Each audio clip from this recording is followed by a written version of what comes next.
we call this really the foundation of building really your professional career. It's really on not just who you know, but what do you do with that? How do you activate that? And one of the things that you and I have been talking about for quite some time is this idea of thought leadership and positioning yourself and really like you've done that exceedingly well, and not just in the luxury real estate career but really in this tech startup. Can you talk about, like, just foundationally, how did you connect those dots to begin with? Well, I think it's, I mean, we were laughing just a little bit earlier about, thought leadership. You first have to have a thought and a position on things. And I think that that's kind of where, as my career evolved, one of the things that I noticed was the fact that my sphere of influence, as I became more intentional and as that grew, I needed to, on behalf of my clients and on behalf of, the listings and my own personal business, I needed to really be able to activate other professionals in other markets. And so as we were ideating and saying, how do you do that? And how do we use this wonderful luxury of technology to personalize, a very, I mean, as you know, Diane, real estate is a very personal business. How do we use technology to enable more of these relationships, whether it's with our clients or whether it's with our peers? And as a result, Realm kind of emerged from those initial thoughts. That's great. And I did laugh at that, and I did write that down, that first, in order to be a thought leader, you must have a thought. And we're laughing about it, though, in part because most people discount their own thoughts, right? They go, "Oh, nobody wants to know about that," or "Nobody wants to hear," but it's just not true. It's so funny, Diane, because for the longest time, I mean, real estate was, as you mentioned, real estate was something that I kind of found my way to from a luxury hospitality background. But I used to think, gosh, I'm just good at making friends. That's my whole thing. And what what ended up happening, is because I'm good at making friends and then I'm good at connecting those people, there's actually so much intention and so much opportunity that's built in there. But like you said, I was discounting that because I was just like, oh, I just, I mean, I was the social for my sorority. I'm good, I'm comfortable living in different places. And really that's a skill set that then you can hone. And ultimately that's been the foundation for my real estate business and for Realm. Yeah, I mean, really, when you think about the most successful real estate professionals, regardless of what market they're working in, they're outstanding connectors, right? To kind of utilize that. I'm a huge fan of Malcolm Gladwell and his book Tipping Point, right? Really kind of understanding the interconnectivity of people. And so when you think about some very successful luxury real estate professionals have come from the luxury hospitality industry.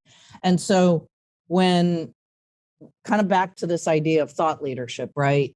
And connecting people and technology. Listen, I talk to people every day that when I use the word technology, they think I mean email, right?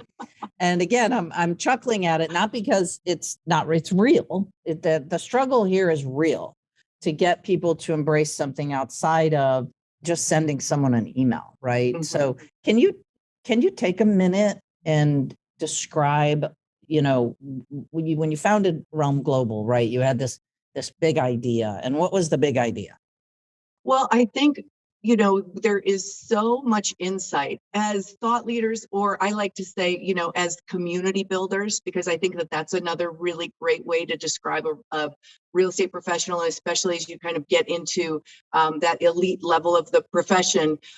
One of the things that I found was that there are so many factors that are informing our clients and their buying and selling decisions, what they want, their preferences, and so much of that is publicly available data, rather than having them force the client to re-educate each time they go into a different market. What we started to look at was, are there ways that we can find out this information in a non-creepy, non-invasive way? Are there ways that we can find out this information to just make it easier on the client? And ultimately, whether we're dealing with the client directly or whether we're making an introduction to one of our colleagues in a different market, the more information we have, the more we can be effective at kind of networking and community building, and ultimately making this integration into a new community much more seamless and much more satisfactory for the end user, for the client who we are, charged with serving. And so I look at it a lot like, we are kind of the camp counselors of these communities. And it's so fun because we're the first entree to somebody's, the school that the kids are going to go to, or to the, the philanthropy that they're going to support, or to a new social sphere. And what we don't realize is, while we're making all of those introductions, we're building a sphere of influence, to your point, but then we're also providing an invaluable service that keeps that client coming back and making recommendations to us again, and helping us just continue to build our business. Wow, lots to unpack there. Yeah, I know that was great a mouthful. thoughts. Really, well, with great thoughts, right? So, a couple things. We did a podcast a couple of episodes ago that I'd encourage the folks listening to this. We spent a whole lot of time digging into what you just talked about. It was the episode where I was interviewing Andrew Hong, who relocated from LA to Salt Lake City, and how the real estate professional that he eventually chose wound up being an enormous connector to this person who, he's in his mid-30s, he doesn't know anyone, and all of these things. I'm going to say this, he made it easier. And so you've touched on with made it easier. I've not heard that before, where you tied together this idea of the research that's available, it's publicly available information, but there's a cost to it. Okay. There's a cost to these profiles and portfolios of people that we want to work with. But I loved that you're really doing that so that person doesn't have to repeat him or herself in describing who they are. You already know. Mm-hmm. And I have these kind of hallmarks of what luxury is. And number one is no mistakes. There's zero forgiveness for, dropping a ball. The second one is really all folks want is to make this process as easy as possible. So you're tying together this idea of realm and the research of preferences and who these folks are and matching, right? Mm-hmm, mm-hmm.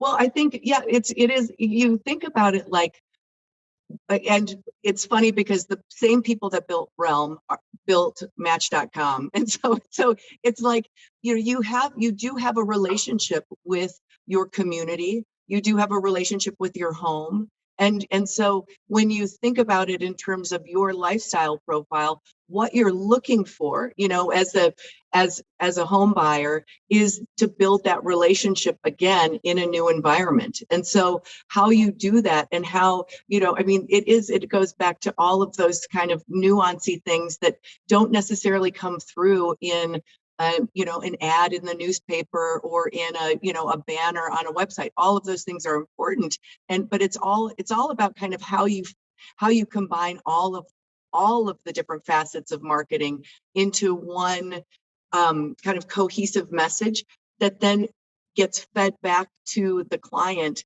in a way that they can digest it and understand it, and makes it easy and seamless. And because anytime when you're dealing with an acquisition or you're dealing with a sale, there's so many details that everybody is navigating. The more we can, as real estate professionals, make it easy, and as you said, Diane, make it kind of perfect and seamless, that's our job. And it keeps people coming back. And it is, I think when I was starting out in my career and I kind of had that pride in service, I was doing it because of my hospitality background. And now more than ever, I see it as it builds repeat business. It keeps people coming back. It makes people recommend me.